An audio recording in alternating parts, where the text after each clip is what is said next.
Então vamos lá.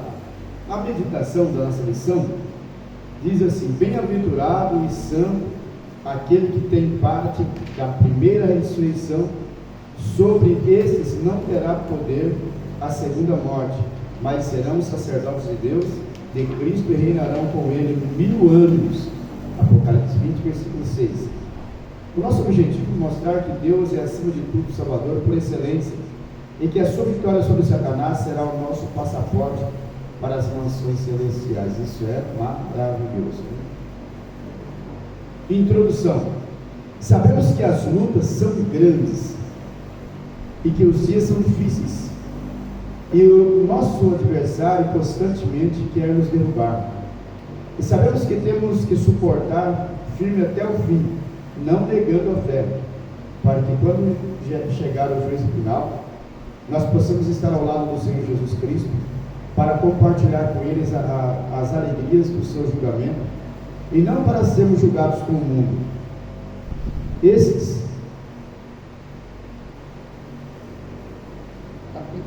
capítulo 20, 21 e 22 encerra este estudo de mistério e revelação, em que aprendemos juntos coisas importantes e muito maravilhosas, no qual é de fundamental importância para nós.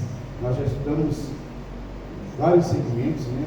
As definições, as interpretações, o significado de cada animal, e hoje então finalizando com o juízo final. A nossa leitura oficial se encontra no livro de Apocalipse, capítulo 20, versículo 11, onde diz assim: e vi um grande trono branco que estava sentado sobre ele, de cuja presença fugiu o céu e a terra, e não se achou lugar para eles. E vi os mortos, grandes e pequenos, que estavam diante do trono, e abriram seus livros, e abriu-se outro livro, que é o da vida, e os mortos foram julgados pelas coisas que estavam escritas nos livros segundo as suas obras. E deu o mar os mortos que nele havia, e a morte e o inferno deram os mortos que nele haviam, e foram julgados cada um segundo as suas obras. E a morte e o inferno foram lançados no lago de fogo. Esta é a segunda morte. E aquele que não foi achado escrito no livro da vida foi lançado no lago de fogo. E vi um novo céu e uma nova terra, porque já o primeiro céu e a primeira terra passaram, e o mar já não existe. E eu, João, vi a cidade santa, a nova Jerusalém, que de Deus desceu do céu, adereçada como uma esposa ataviada para o seu marido. E disse-me mais: ela está cumprida, eu sou o alfa e o ômega, o princípio e o fim. A quem quer que tiver sede, de graça lhe darei da fonte da água da vida. Quem vencer dará todas essas coisas, e eu serei seu Deus, e ele será meu.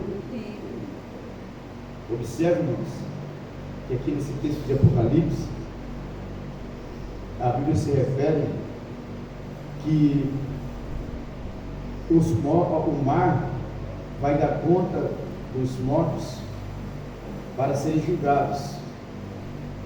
Diz também que a morte, que o inferno também daram conta dos mortos para que sejam também julgados. Então, depois desse julgamento dos que foram resgatados, do mar, do fogo, do inferno, depois desse julgamento, eles serão lançados tudo no lago de fogo, que aí é o destino final de cada ser, e até o inferno será lançado no lago de fogo. Para quem acha que o inferno é o ponto final, não é não, o inferno é um lugar de sofrimento que também vai ser lançado no lago de fogo. Aí sim é o final. E aí eu começo a pensar nesse princípio, oh meu Deus, nós temos uma vida hiper curta, muito curta demais, e se eu não fizer o suficiente para mim agradar aquele que me alistou, vai ser muito complicado, porque depois não tem mais jeito, Às vezes uma pequena coisa, Uma pequena, tem gente que se apega nas grandes coisas, se apega, né, no homicídio, no adultério, no roubo, mas uma pequenina coisa me tira eu fora, me deixa eu pro lado de fora.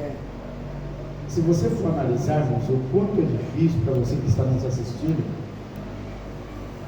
imagine você Moisés. Moisés, ele foi um homem escolhido por Deus, que andou na presença de Deus e fez tudo o que Deus mandou. Por uma coisa, só por uma, ele não pôde entrar na terra prometida. Por uma apenas, né? Que foi ele ter irado. Você pensou? Se ele tivesse só irado, não tivesse cometido o erro de ferir a rocha, que a rocha era Cristo, não teria nenhum problema, porque ele sempre ireis e não pequeis. O problema dele foi irar e ferir a rocha. Entendeu? Então,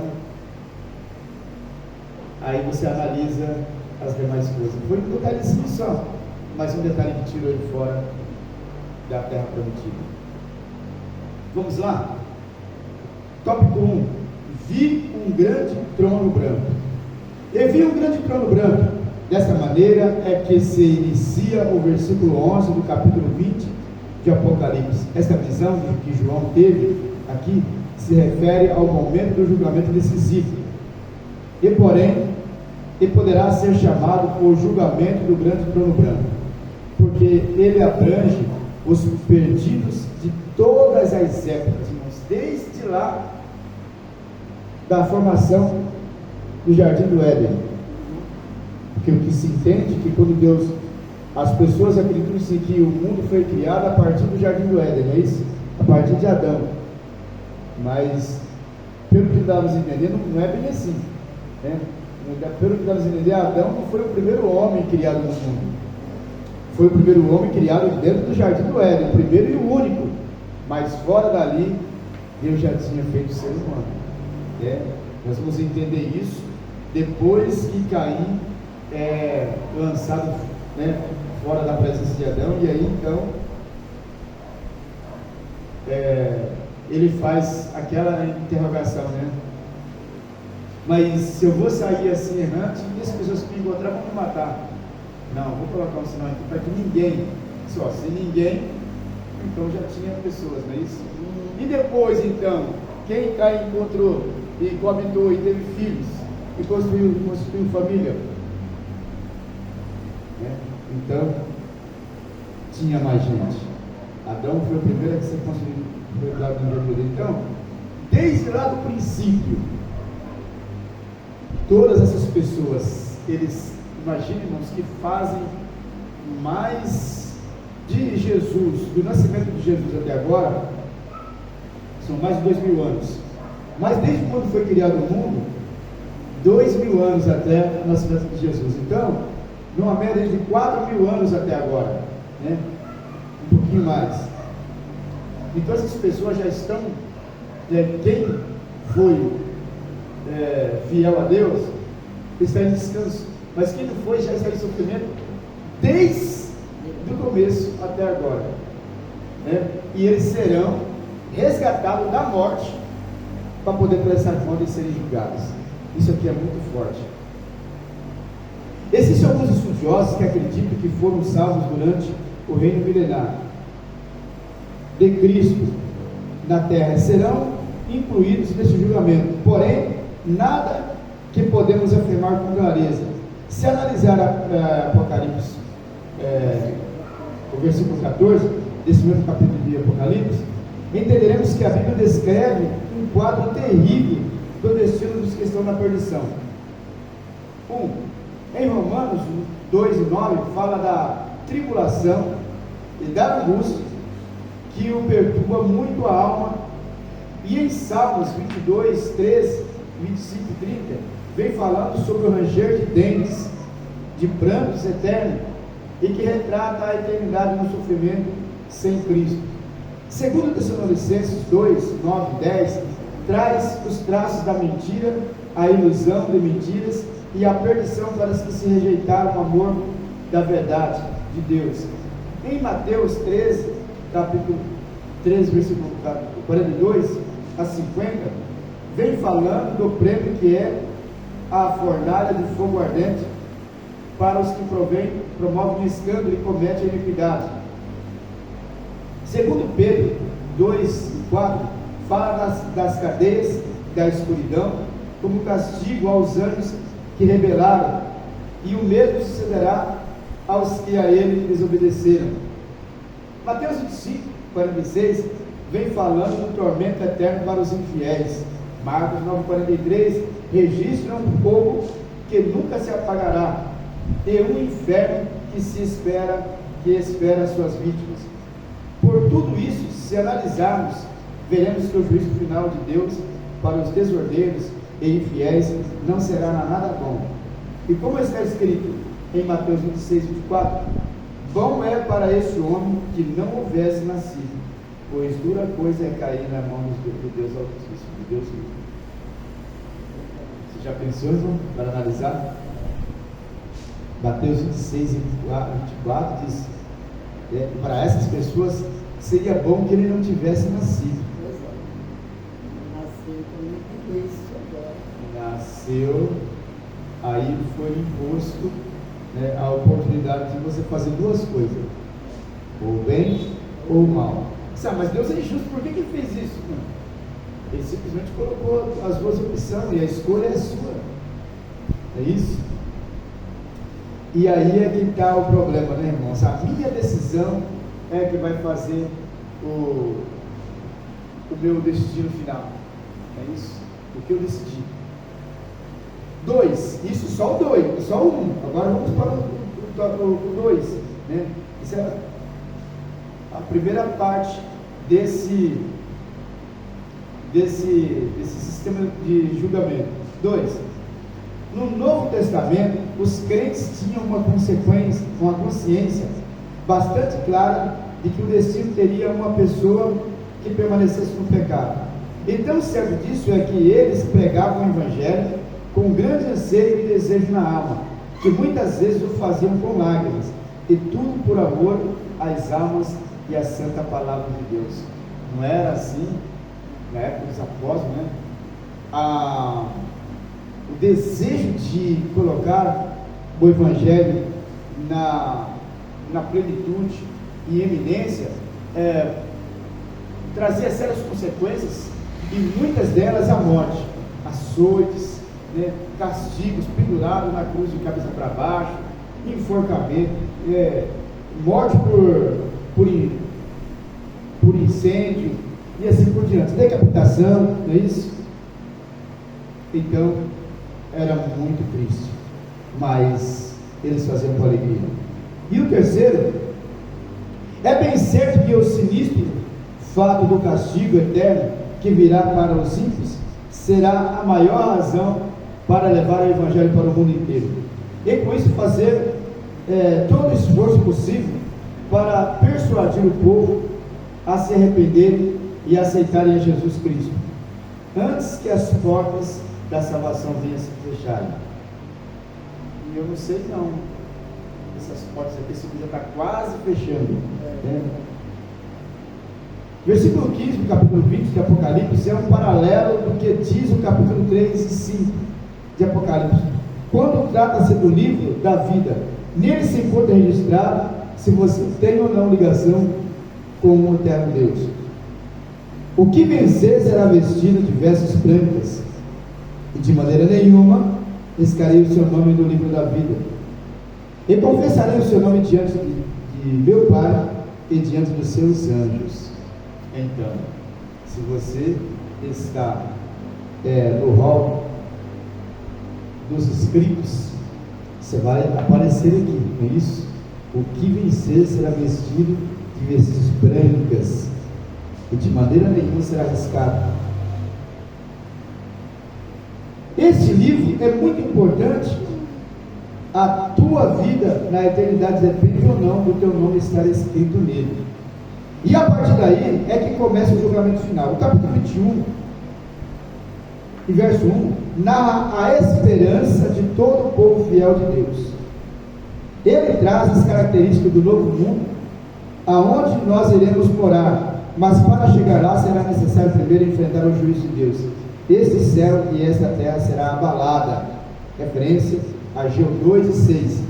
E desaparecerá como a fumaça. Veja Isaías 51 e 6, que diz assim: levantai os vossos olhos para o céu e olhai para a terra de baixo, porque os céus desaparecerão como a fumaça, e a terra envelhecerá como uma veste, e os seus moradores morrerão como o mosquito, mas a minha salvação durará para sempre, e a minha justiça não será quebrantada.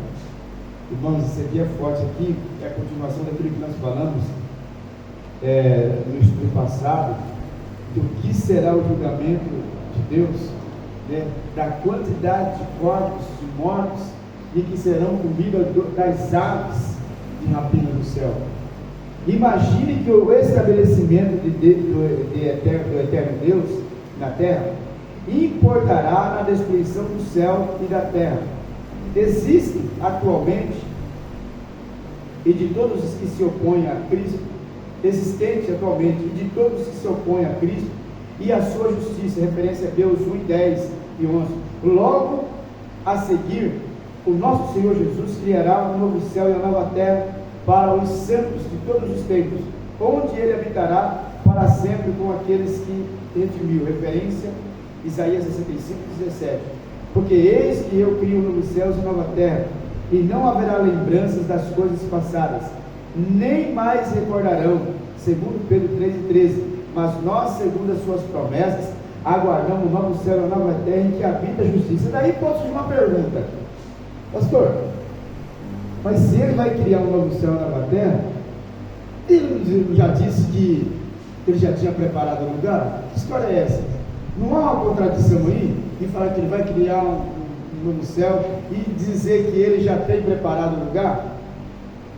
Seria uma contradição se você entendesse que aonde ele está dizendo que já temos preparado nisso é transitório, é temporário. É esse período que já está preparado para nós durante até o milênio, porque depois do milênio será uma nova época, uma nova terra. Aí sim vai ser criado, porque isso tudo vai ser destruído. Enquanto isso, esse lugar já está preparado no céu para nós descansarmos. Ponto. Isso já está preparado. Nós vamos para lá no arrebatamento. Agora, depois do julgamento, então, essa terra será destruída e será transformada em uma nova terra. Aí a igreja descerá como uma noiva ataviada e reinará para todo sempre, já numa terra totalmente transformada. Aí sim que entra essa parte aqui de um novo céu, que vai criar um novo céu e uma nova terra. Que os testemunhos de Jeová eles falam que nova terra vai ser aqui, né? Estava lendo e interpretando justamente por isso que eles falam assim, né? Que será criado um novo céu e será destruído.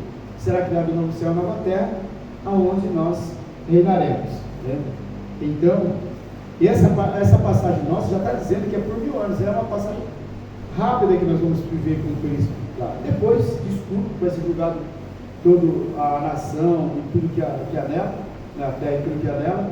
Aí sim será criado um novo céu e uma nova terra. É preciso nós entendermos isso aqui, por isso que eu estou falando, que nem fala assim, nós estamos semana passada, ou a Bíblia se contradiz ao falar que está preparado e agora vai criar, como é que é? Está ou não está? Está sim, criado, preparado um lugar para nós, provisório, né? Mas para a eternidade será criado um novo céu e uma nova terra. Essa terra agora renovada se tornará a habitação do povo santo de Deus e de todos os seus remidos.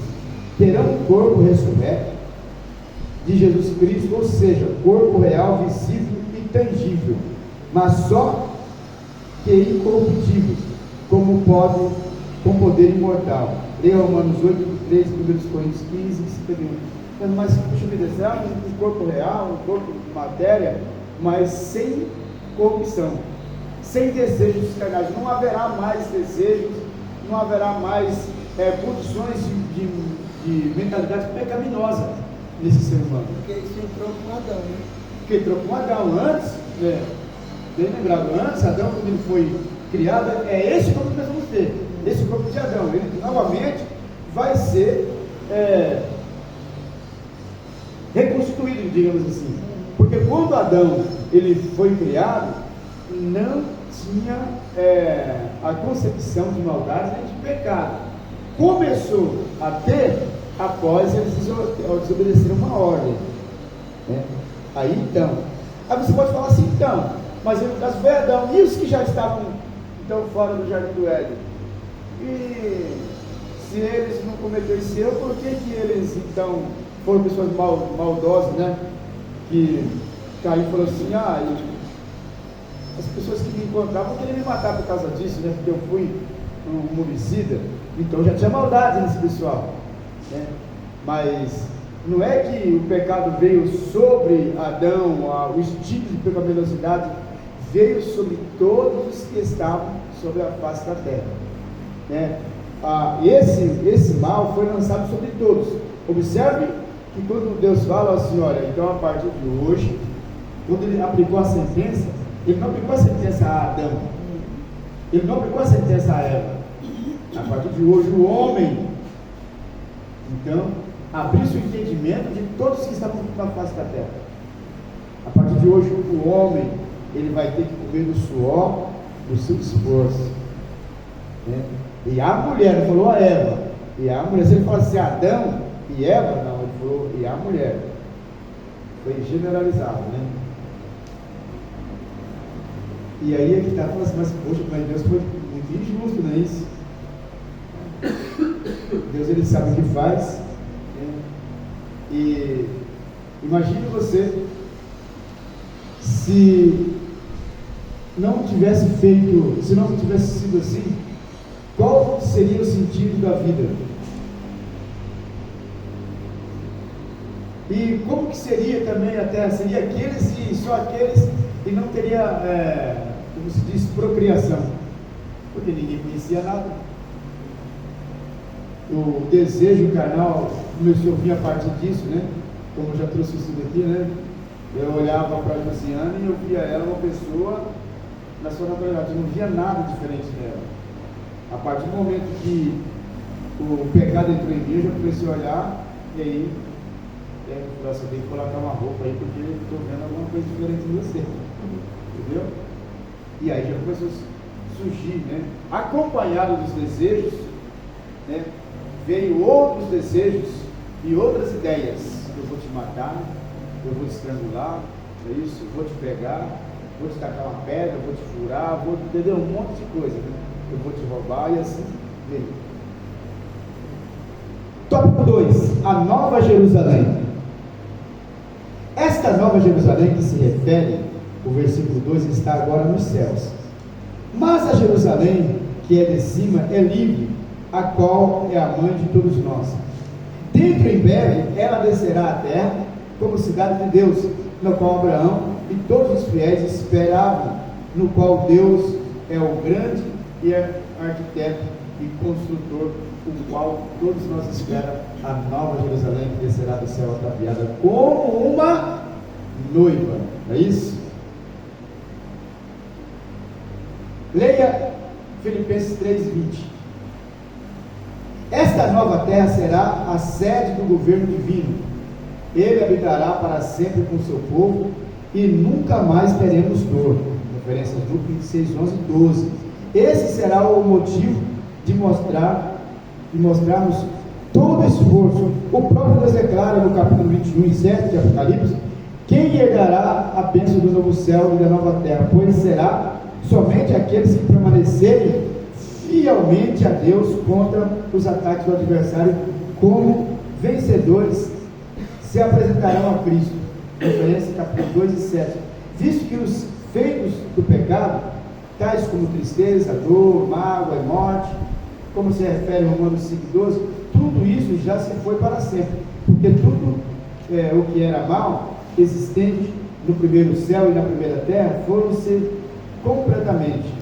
Os salvos só lembrarão apenas das coisas santas, somente o que é bom para a memória. Nunca, jamais se lembrarão das coisas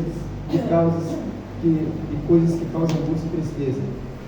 Oh, que maravilha! Agora preste bem atenção nesse capítulo 8, verso 21. Mas quanto aos tímidos, Quanto quem? Os tímidos. E aos incrédulos.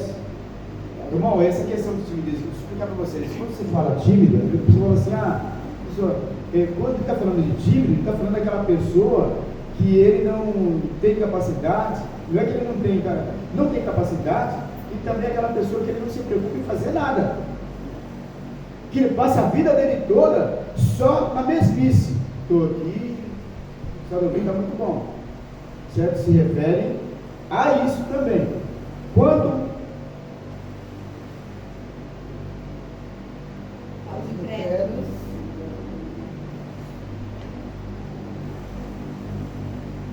incrédulos e abomináveis, e aos homicidas, e aos fornicadores, e aos feiticeiros, e aos idólatras, e a todos os mentirosos, a sua parte será no lago que arde como fogo e enxofre, o que é a segunda morte.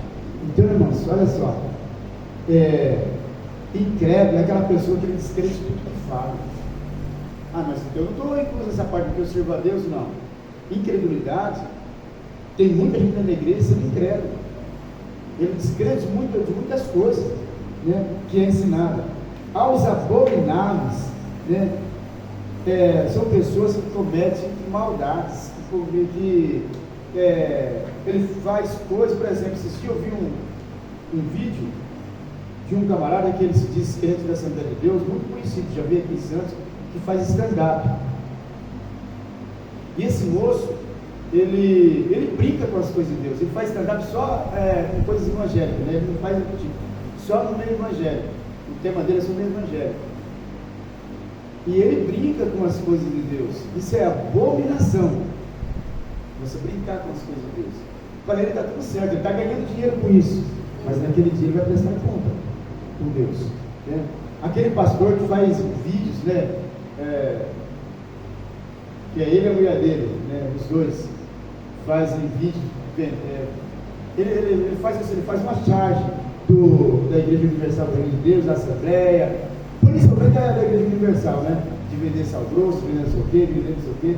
Ele fala, ele é a pastora Michele, que é o nome dela. Eles não são pastores, não. Eles são membros, se é que é membro, né? Eles só fazem isso. Um dia ele estava dando explicação por que ele faz isso, ele faz isso ironizando, mostrando os grandes erros que tem dentro da igreja. Só que ele faz isso com meio de ganhar dinheiro. E quando ele faz isso, ele está escandalizando a obra de Deus. Isso é também abominação. E aos homicidas, esses homicidas, ele fala assim, mas eu nunca matei ninguém. Será? Porque quando se fala homicida, não é só que mata de facada, de tiro, de paulada, de envenenamento, não. Mas o que mata com a língua também, principalmente o que mata com a língua. E aos fornicadores, às vezes nós chamamos de fornicação é só musical, né? Também você entender que fornicação é tudo aquilo que você faz que é contrário à palavra de Deus. Porque você está fornicando. Aos feiticeiros, nunca fiz feitiço a ninguém, será mesmo? E aquela oraçãozinha básica, né? Jesus pega ele. Jesus olha para mim e vê o que fez comigo, entendeu? Eu quero que o Senhor, né, reage aí, faz uma distorce e ainda fala, desgraçado, né? Deus fala assim, tem fé em Deus que apagar. Eu não posso fazer, você não pode. Exatamente. Esse infeliz ainda vai me pagar. Eu tenho fé em Deus. Deus vai botar a mão nele e vai acabar com ele. Aos idólatras. Eu não adoro santo. Santo você não adora, mas. Adoro tantas coisas, né? E aquele copinho que você ganhou da avó? Que está lá na prateleira e ninguém mexe. Não é isso? Fez até você fez uma caixinha, né? E colocou lá dentro. Esse copo aqui era da minha avó, ninguém mexe. E aquela blusa, que parece que tem 300 furos de tiro de metralhadora, né? Que até hoje, né? Desde quando ela casou, o marido estranhou, né? A mulher estranhou. Mas que camiseta é essa? Nossa, você não mexe não, que você vê. Né? E muitas outras coisas, nós não vamos citar, né? Coisas que nós não largamos de jeito nenhum. É idolatria. E a todos os mentirosos. Mas esse aqui pode ficar preocupado, né? Porque esse aqui. Ninguém mente. Ninguém mente mesmo, né? Não, aqui. Imagina. É só mentirinha básica, não é possível. A sua parte será no lago de água e enxofre. Não sei se você percebeu, mas no total são 8 classes de pessoas que ficarão de fora da cidade santa no dia do juízo do Senhor, o qual terão a sua parte no lago de fogo, que arde como enxofre. Os típicos são aqueles que temem a desaprovação e as ameaças do povo rebelde, a ponto de desprezar a lealdade e a verdade de Cristo e a sua palavra, sua segurança e cuidados pessoais em relação aos outros. Vale mais para ele do que a fidelidade de Cristo. E é fácil ver entre os tais os crentes que desistiram da luta, se acovardando e deixam a verdade que salva e os livra da mão do destruidor, e assim se deixaram ser vencidos. Leia Marcos 8:35 e 2 Timóteo 2:12-13. Agora, no que se refere aos inquéritos, estão incluídos aqueles que já foram crentes na pessoa do Senhor Jesus e que foram excluídos por vários pecados cometidos. Ser crente fiel em Cristo é ser liberto dos prazeres da carne e do mundo, pois viver praticando a iniquidade é uma abominação para Deus. Existem igrejas que hoje ensinam que é possível a pessoa ser no mesmo tempo um verdadeiro filho de Deus, sendo também esse imoral, mentiroso, adulto, homossexual, como até mesmo existe hoje uma igreja que, se assim podemos chamar, igreja de gay, ou seja, homem afeminado ou qual dizem que Deus não se importa pela opção sexual de cada um. Eu só não sei, então, porque ele destruiu Sodoma e Gomorra por causa do acúmulo de homens afeminados, um mal que Deus jamais permitiu. Seria ridículo concordar com uma tese desta natureza, simplesmente diabólica, de que Cristo apoia os homens afeminados e também os homicidas. E é bem claro que essas pessoas que vivem nesta miséria de vida destacam a santa palavra de Deus para, com isto, possam viver na prática do pecado. Mas leiam 1 Coríntios 6, 9, 10, Gálatas 5, 19, 21 e Efésios 5 e 7. Irmãos, imagina você que se em 91 escrevi isso aqui, já existia a igreja nada, né? Imagina hoje como é que está a situação. Elas estão quase todas nesse nível, né? E existia assim, meio que camuflado, né? E muitos pregadores, pastores, entendeu? Que eles tinham isso, mas muito bem escondido a 7 chaves. Que hoje não, hoje você vê pastor mostrando outro jeito, né? Irmãos, ô glória, né? Mas você já, ele já mostra para que ele veio, né? E tem aqueles que ainda debaixo de um sigilo, né? Ele mantém a sua criminalidade, mas sendo reprovados por Deus, né? Terceiro, a esposa, mulher do Cordeiro.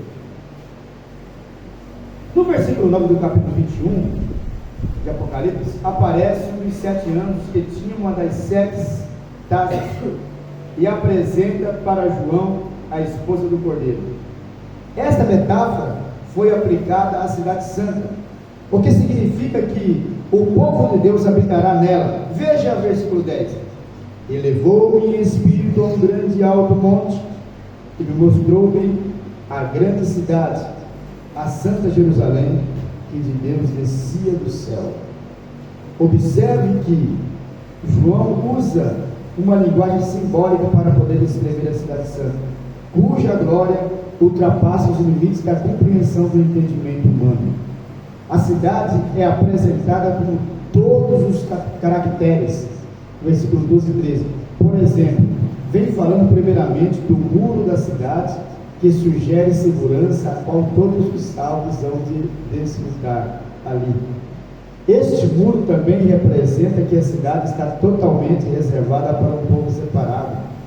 Ainda o versículo 12 fala das 12 portas que representam Israel.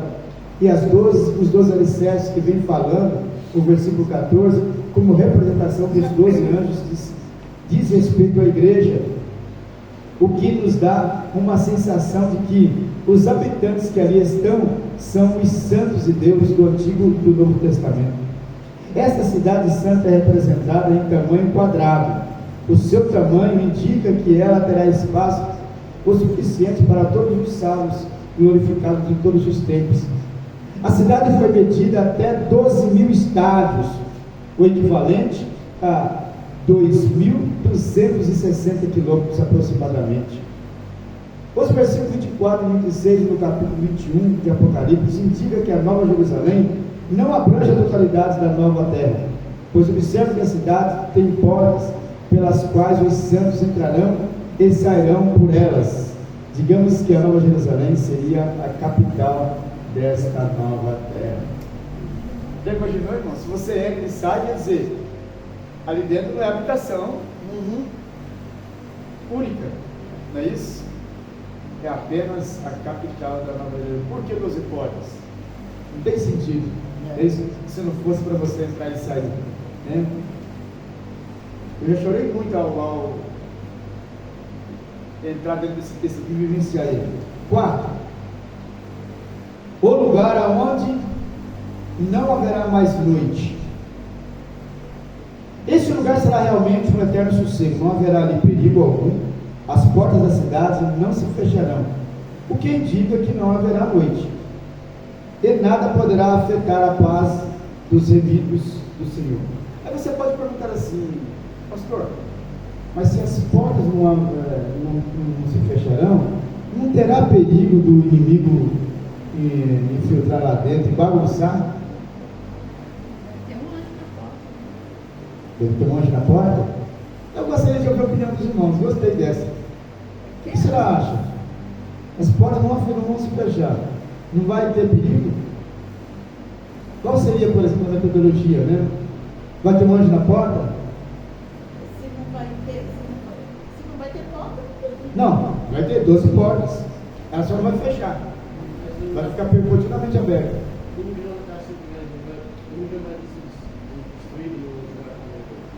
O limite vai ser destruído. Qual é a sua Ele vai opinião? estar acorrentado. eu acho que ele já está, no momento que ele já está preso, ele já não tem mais Vai esse ter mais poder poder. de. Ele já não tem mais. Porque ele já não vai existir mais, irmão. Não tem Glória mais, a Deus. não tem mais inimigo, né? Já foi tudo Ele já destruído. foi lançado no lado. Já foi lançado, não tem mais.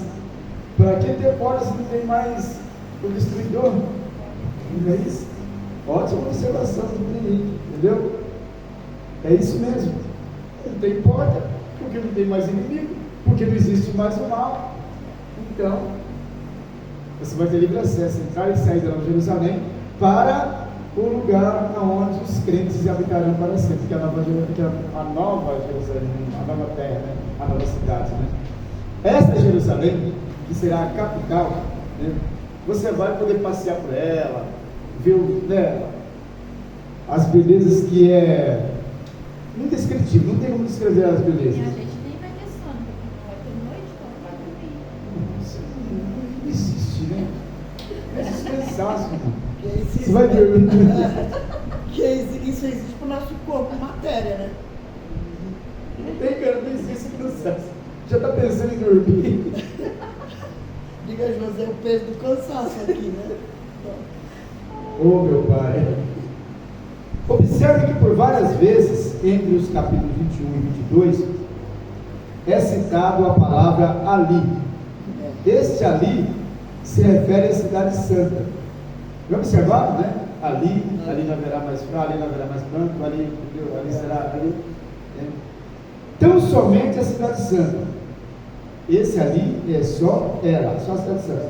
Porque algo interessante é que nos dá a entender que não haverá noite, isso somente dentro da cidade.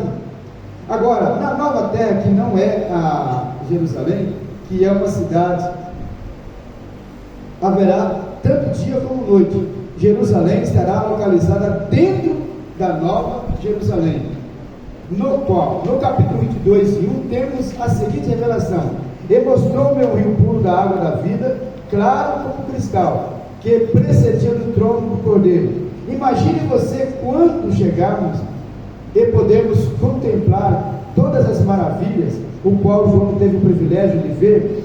Este rio puro da água da vida pode estar representando e simbolizando o Espírito Santo, também a vida de bênção e o poder espiritual que ele prevê. Veja Apocalipse 21:6. Ele disse-me mais: está cumprido. Eu sou o Alfa, o Ômega, o princípio e o fim. A quem quer que tiver sede de graça, lhe darei da fonte da água da vida. Agora, este rio também representa toda a saúde espiritual e a alegria da alma. Vemos também outra maravilha que nos enche os olhos d'água, só em pensar.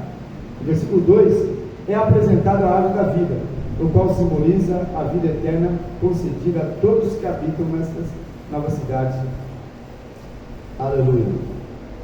Ainda nos fala Gênesis 2:9, Gênesis 3:2, ainda nos fala das folhas da árvore que servem como remédio, o qual mantém a saúde das nações. Como esses dizeres, estas folhas podem estar simbolizando a ausência de todo o sofrimento ali e tudo que causa dor ao corpo físico ou espiritual. E junto ao ribeiro, à margem de uma e de outra banda, subirá toda a sorte de árvore que dá fruto para se comer. Não cairá a sua folha, nem perecerá o seu fruto. Nos seus meses produzirá novos frutos, porque as suas águas saem do santuário, e o seu fruto servirá de alimento, e a sua folha de remédio. É simplesmente maravilhoso. Não dá uma vontade tremenda de subir voando para lá, só de imaginar todas essas belezas que existem ali. Agora, esses dizeres, árvore, fruto, folha, quer dizer que mesmo nós estando em nosso corpo, dependemos do mesmo jeito do Senhor Jesus, para ter vida, força, saúde espiritual. O alvo principal e final de toda a história e redenção, vejamos: e verão o seu rosto, e na sua testa estará o seu nome. O versículo, na verdade, é pequeno, mas o conteúdo é bastante convincente. É algo que todos os salvos aguardam com ansiedade: ver o rosto de Jesus. Será um prêmio de excelência, glória, poder contemplar o rosto de Deus, poder ver que Deus habita no meio do seu povo, poder tocar, caminhar com Ele, e tudo isso nunca numa terra santa e purificada de todo mal, onde não haverá falatórios, inveja, rancores, brigas, mágoas, tristeza, nada disso haverá ali. E a grande felicidade dos salvos será em poder caminhar ao lado de Jesus e sentir o seu caminho, o seu carinho, o seu amor, que durará para sempre, por toda a eternidade. Amém? Essa alimentação, essas folhas, esses remédios, esses frutos, representa a nossa constância, a nossa permanência, né? A nossa saúde intacta para com Deus, e jamais será abalada. Conclusão: os dois últimos capítulos da Bíblia vêm destacando com frequência o caso da mentira. Observe que os praticantes da mentira são por 3 vezes de forma marcante. Primeiro, Apocalipse 21:8, todos os mentirosos, a sua parte será no lago que arde com fogo. Segundo, Apocalipse 21:27, os que cometem a mentira não entrarão na cidade santa. 3, Apocalipse 22:15, os que amam e cometem a mentira estarão fora do reino eterno de Deus. Dá-nos a entender que a mentira é um pecado final condenado na Bíblia, possivelmente porque foi uma mentira que levou à queda da raça humana. Essas palavras solenes devem servir de advertência a todos, inclusive para aquela igreja que acha que Deus tolera a mentira e o engano. Você pode falar assim: mas o que levou o pecado da raça humana não é mentira, não foi o comer da fruta? que você acha? Desobediência. Desobediência? Tira da cobra? Tira da cobra. A mentira da serpente. Exatamente. Ela mentiu ao falar que o homem não morreria. Mas a serpente, eu acredito assim, que o demônio entrou na serpente, que a serpente falava. Ele também se caracteriza, né? Do que ele quer pra... É uma grande polêmica, a gente não vai entrar nesse detalhe aí, porque, entendeu?